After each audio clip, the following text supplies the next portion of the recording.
All right, hello everyone, and welcome to Rise Zion. My name is Seth. I hope you're all having a superior Saturday. I'm feeling pretty good today. The sun is out, and it's looking like the weather is going to be sunny. And I have another second coming report for you today.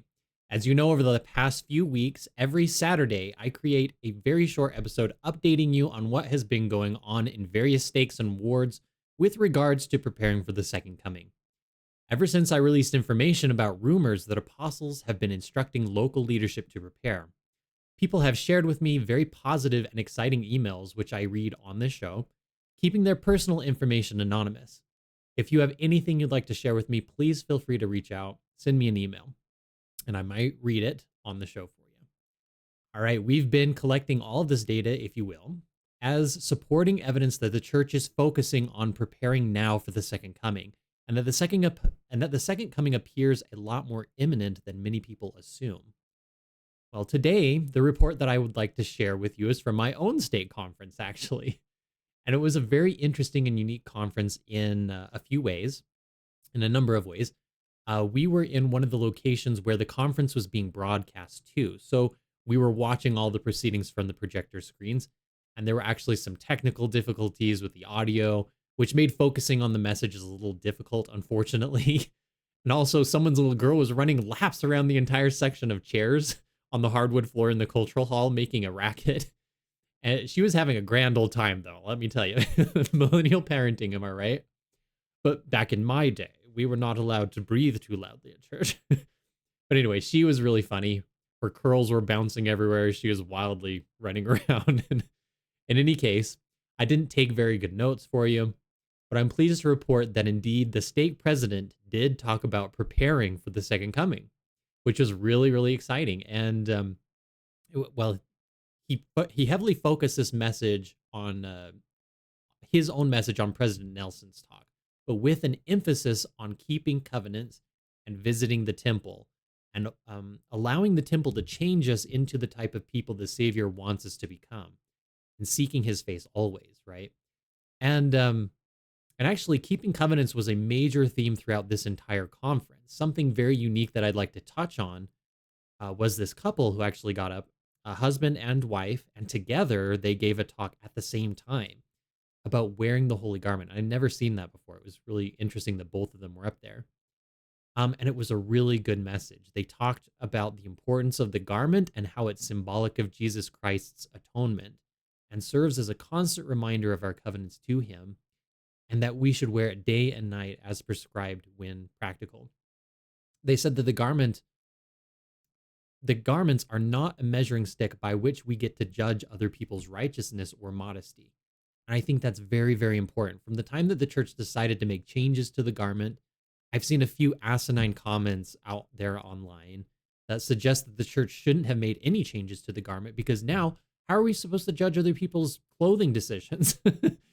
And that attitude is not appropriate, and that's not the function of the holy garment. And if we focus so much on the stupid things like that, then we're missing the entire point. And perhaps maybe the point is that the garments are going to help us to prepare for the second coming, right? One thing that they said that I disagreed with strongly, they said that the garment does not provide physical protection. And perhaps I heard them incorrectly. It was quite noisy after all in the where I was, but they said that it does not provide physical protection. I'm pretty sure that's what they said. But I disagree with this assessment. I think that that's incorrect to say definitively, as if it were the gospel truth, right?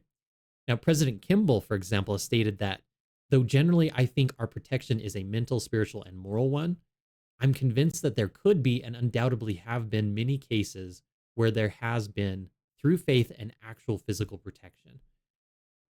So we must not minimize that possibility, he says. The statement expresses that while the main protection is spiritual, that physical protection can occur. And also, an important discourse on the temple garment was written by Elder Carlos Esa, or SA. Among other teaching, he says that the garment is the piece of armor. Let me just start that again.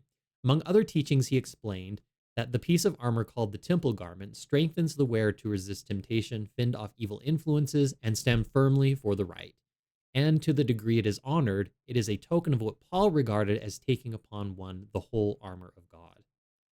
And if God has given no commandment at any time that is purely spiritual, and that both temporal and spiritual commandments are given at the same time, then why should we discount the possibility of physical protection? So that's part of the reason why I disagree very strongly. And additionally, when I went to the temple personally myself, right, the temple president explained to me personally that while the temple garment is primarily a defense against evil and protection against it, there are times when it will serve as a physical protection as well. And I've also speculated if the garment that Nephi took from Laban also offered him some sort of special concealment and physical protection from his enemies as he escaped with the brass plates in tow. That's just something interesting to consider, right?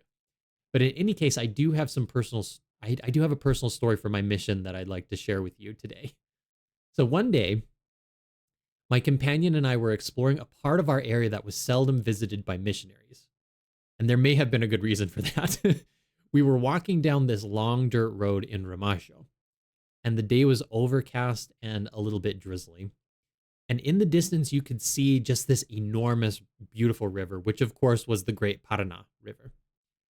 For those of us who do live in the dry, arid West, it's hard to imagine the size of this enormous river. It's truly just enormous. We could frequently see huge freight ships traveling up and down the river, carrying hundreds of those metal cargo containers. And at times, it was difficult to even see the other side of the river if the weather was even slightly foggy, right? But at that day, our goal was to reach out to some of the very small homes and huts that were located near the edge of the river. And for some reason, it was always the case that very poor people lived the closest to the water. I never really understood this. The most amazing view and real estate was occupied primarily by these very impoverished people, which was interesting to me. But as we traveled, we noticed a group of kids huddling on the side of the road. We saw that they were up to something. They had these slingshots, right? Most of the kids had slingshots. So we thought that they might try to shoot at us or something. And that had actually happened before with different groups of troublemakers. But interestingly, they were never able to hit us.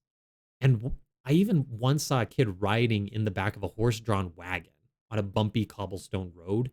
And he shot a pigeon off of an electrical wire as they passed underneath of it at high speeds, right? They were trotting along in this wagon.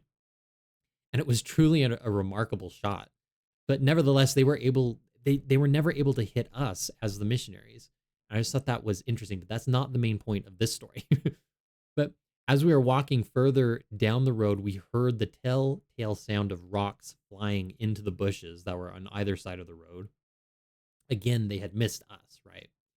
But we soon realized, however, that we were not the main target. The target was actually a huge hornet's nest that was in the trees next to us. And we had stepped directly into this angry swarm of hornets. So my companion and I just looked at each other and we made a run for it down the road. And the insects were buzzing angrily all around us.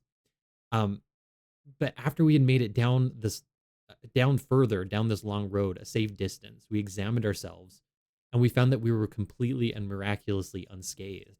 And not one hornet had even landed on our hands or on our faces. This was very, very strange. They all seemed far too interested in landing on our chest and on our backs where the stings could not penetrate. Okay. So that was really interesting. We quickly killed off any of these strangely distracted hornets and just swatted them away. And they continued to try to sting us through the thick fabric. And they just sat there in one location as if they were somehow stuck in place, right? They didn't try to fly away or move as we swatted them.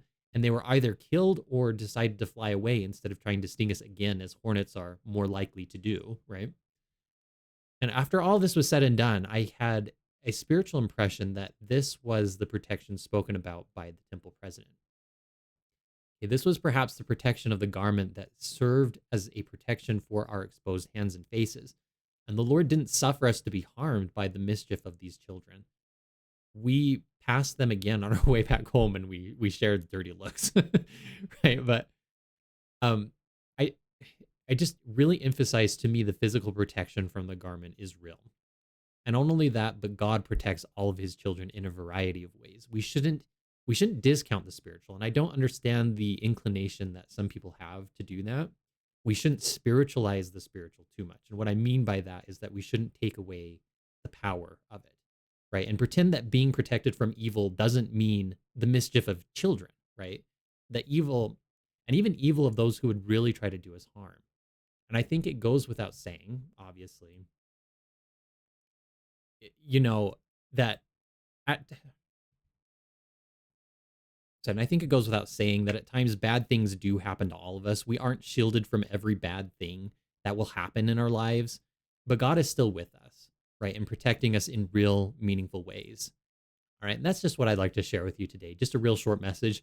But before you go, please make sure to like, comment, and subscribe to this channel. And if you'd have a story you'd like to share, please make sure to email me from your state conference or maybe even a miraculous story that you have. Feel free to email me and reach out. Thank you so much for watching, and until next time, bye.